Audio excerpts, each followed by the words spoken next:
Today, I'm saying goodbye to my Sony a6300.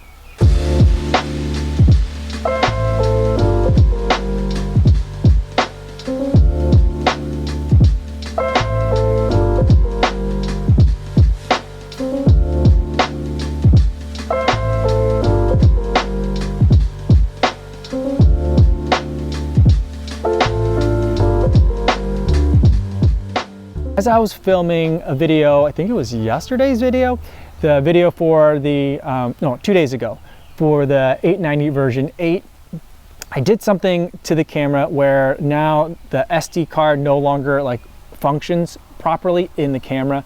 Well, the SD card is fine, it's the slot that's not working.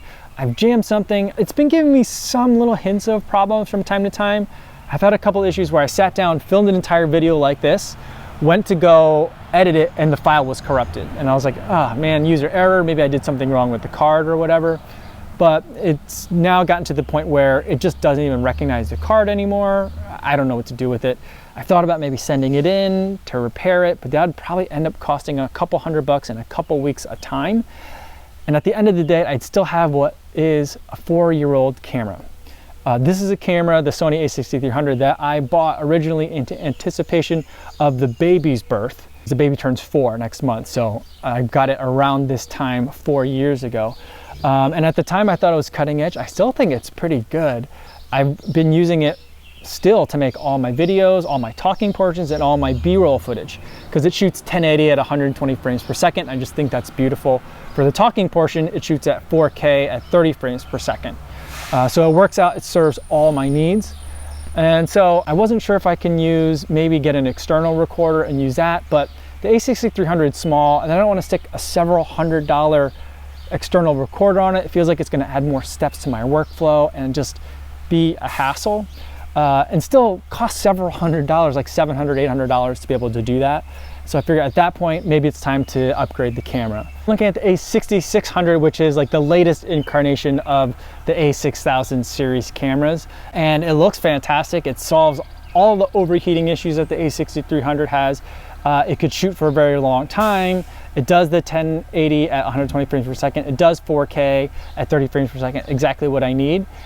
But it's also kind of most of the things that I currently have now. The a6300 serves most of my needs, but the a6600 only gives me a couple of extra things that I'm not sure are worth the price tag of that brand new camera. So as I was thinking about that, I was like, well, look, if I'm already going to spend $1,300, $1,400 for a replacement camera to get pretty much the same thing that I'm getting now, why don't I see what else is out there? So I've been looking around to see, like, you know what, it's been 4 years since I bought a camera. Where's the 4K at 120? Do we have that yet? And it turns out that it was just announced a couple of days ago by Canon. Canon just announced the EOS R5, which looks like a fantastic camera, and it is going to be able to shoot 8K, which I definitely don't need. But also the important thing is that it's going to be able to shoot 4K at 120 frames per second, which I think is amazing. I think I could do some really fun stuff with that in terms of the B-roll, just get really beautiful footage, and then also shoot this portion in 4K, which then could mean that maybe I could shoot my entire videos in 4K. Right now, I always upload everything to 1080 at 30 frames per second. I'd love to be able to upload everything at 4K at 30 frames per second. I think that'd be pretty cool. Two problems with that camera. One, it's really expensive. I think just the body alone is $4 grand. With a lens, it's gonna be closer to $5 grand. That's a lot of money. I could buy like 3 or 4 more cameras of the a6600 that I already think is a little bit expensive.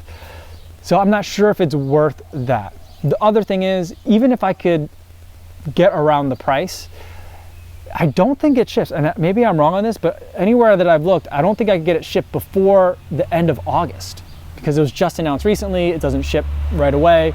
So that's going to be a substantial delay.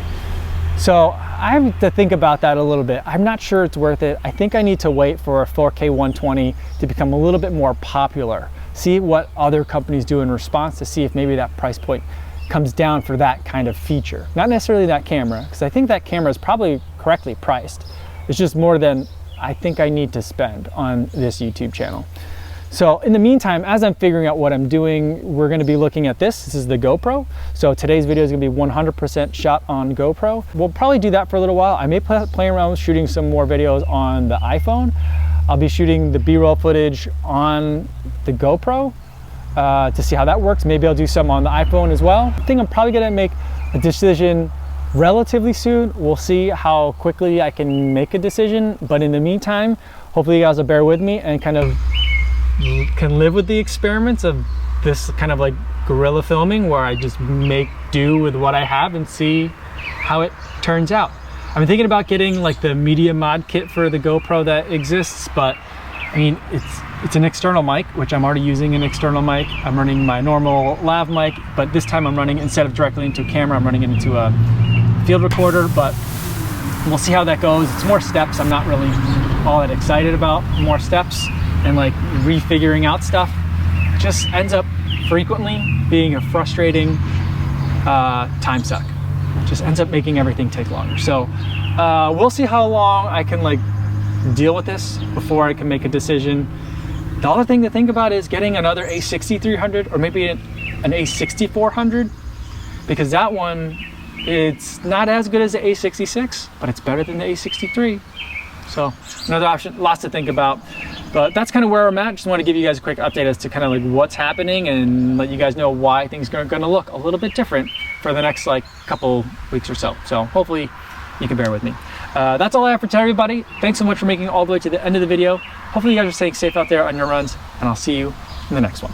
Yo, what's going on?